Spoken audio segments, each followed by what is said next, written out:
White House Press Secretary Sarah Sanders about this and so much more.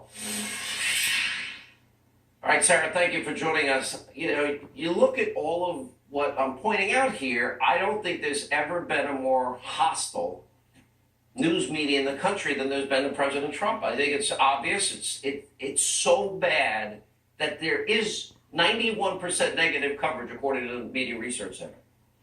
It's unreal the amount of negative coverage that comes from the media covering this White House. Not just because it's so one-sided, but because there's so many good things that they could be talking about. The economy's booming, ISIS is on the run, remaking of the judiciary, getting rid of the individual mandate, the foreign policy and the relationships that this president has built.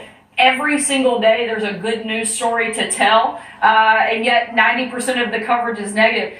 Sean, one of the clips that I hope that you'll go back and watch that I think Jim Acosta also said from that interview was that he'd love to go one-on-one with President Trump. I just a little note to Jim, I think he should stick with going one-on-one with me because President Trump is way out of his league, and I don't think he wants to take on that challenge because he's definitely not going to win.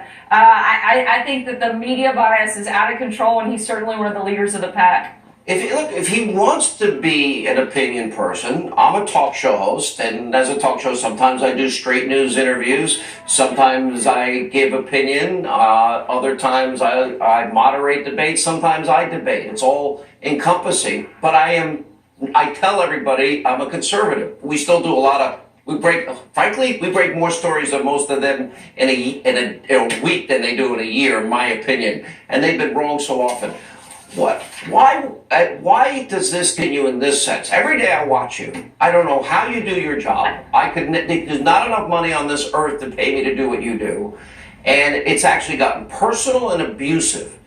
And have we gotten to the point where maybe they should submit their questions in writing, hand back written answers, because all they're really trying to do is get a moment so they can show their audiences how tough they are, and it's really just it's showtime for them. It's not about getting answers. Look, I do my job because I love this country, and I love getting to come to work every day and work for President Trump, who also loves this country and wants to do good things. You can block out the critics and focus on the people across the country that love the president, love what he's doing, and we try to spend our energy focused on those comments and the people and the voices coming from outside of D.C. and outside of New York and outside of the talking heads, because those are the people that really matter, and those are certainly overwhelmingly supporting President Trump and what he's done, and that makes it pretty easy to come to work every day. You know, look at this week. The president was answering a question about the violent gang known as MS-13. It was obvious. The media ran with it, and then they ended up almost all of them having to retract it. There's a lot of retracting that they really need to do, though.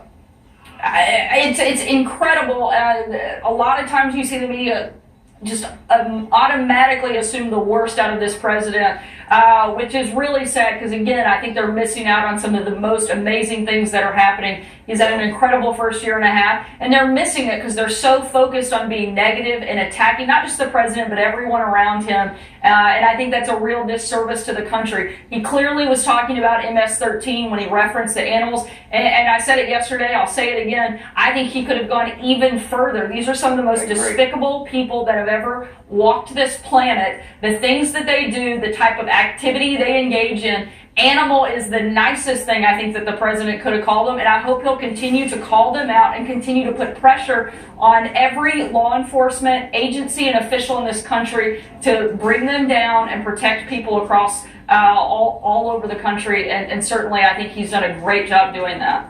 All right, Sarah, great job. I don't know how you do it every day. Amazing, and we appreciate you being with us. And she's right, 14 states, record low unemployment. Record low unemployment for African American, Hispanics, for women. Let's see, kept his promise on Jerusalem, got out of the Iranian deal, and look at what's happening with Little Rocket Man. Just touching the surface.